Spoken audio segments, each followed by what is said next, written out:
There is a common misconception among many Muslims and non-Muslims that the Islamic concept of jihad somehow accommodates ideas such as terrorism or aggression against innocents. The word jihad is an Arabic word used in the Qur'an and used in the Sunnah. And to understand the concept of jihad, it is critical to look at all the verses in the Qur'an in their contexts, the Sunnah of the Prophet, peace be upon him, which is the best practical application of the Qur'an, and try and understand, therefore, the concept of jihad by looking at a holistic reading of the Qur'an and a holistic study of the practice and tradition of the Prophet Muhammad, peace be upon him. As a word, the Arabic term jihad means to strive, to exert effort, to work towards achieving something. And so when we look at the Qur'an and how it uses the word jihad, we find firstly that in the earliest revealed verses of the Qur'an in Makkah, in the Qur'an in chapter 29, which is a Meccan verse, the word jihad appears in the context of the literal term striving, exerting effort.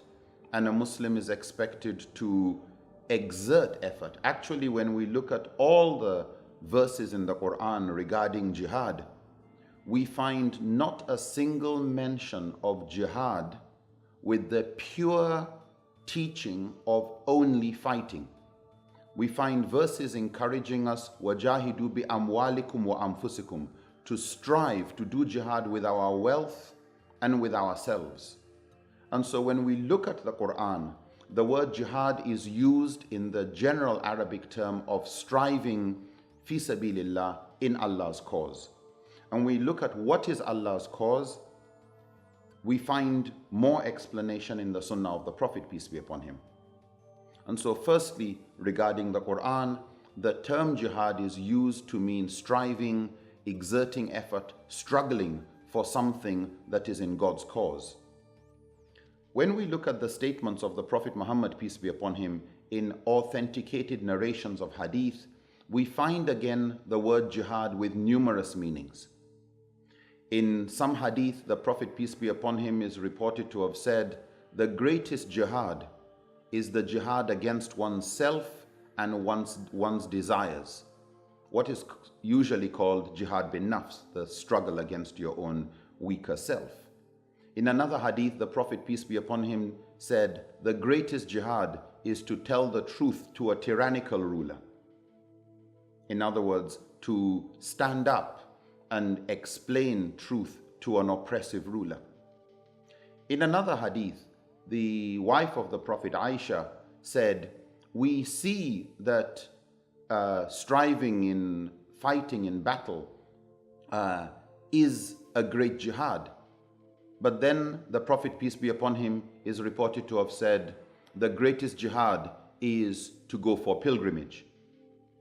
And when a young man came and asked the Prophet, peace be upon him, that he wanted to join the Muslim army and go for battle, the Prophet asked, are your parents alive?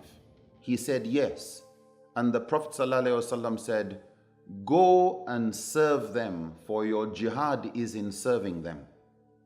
And so here we find in these hadith the term jihad used to describe fighting in a just cause, but it is also used to describe standing up to an oppressive ruler, going for pilgrimage, and all the fields that deal with the self-improvement of the individual, of the tazkiyatun nafs, of the purification of the soul.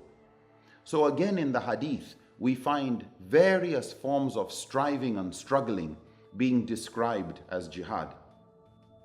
When we look, however, at the writings of jurists, scholars, we find when they come to talk about the term jihad, just as with the mufassir, the commentators of the Qur'an, or the muhaddithun, the scholars of hadith narrations, the jurists usually introduce the subject of jihad by making it clear jihad is of various types. The jihad with the self, the jihad with enjoining right and forbidding wrong in the community, whether verbally or through action, but also the jurists were more concerned about the forms of jihad that were related to law and jurisprudence.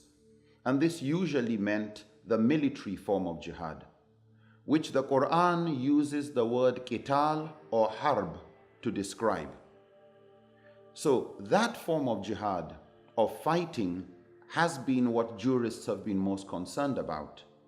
Unfortunately, therefore, many students of Islamic jurisprudence who, when they look at subjects to do with jihad in the books of jurisprudence, find most of the discussion dealing with the terms of engagement in warfare, handling prisoners of war, when to disengage in warfare, the rules of the conduct of warfare.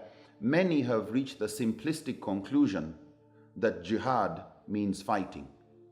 This is a misconception, and a true understanding of the full meaning of jihad is derived by directly going to the sources, the primary sources of Islamic jurisprudence, the Qur'an and the Sunnah. Otherwise, if one concludes that the meaning of jihad is only fighting, then one would be misinterpreting verses of the Qur'an, and particularly verses that were revealed in Mecca at a time when no fighting was permissible. So, looking at all of this, the meaning of jihad from the Qur'an and from the Sunnah has had various shades of meaning. It is the context that would determine what particular meaning jihad actually takes, but it never meant only fighting, and it wasn't used to refer to only fighting or the military forms of engagement.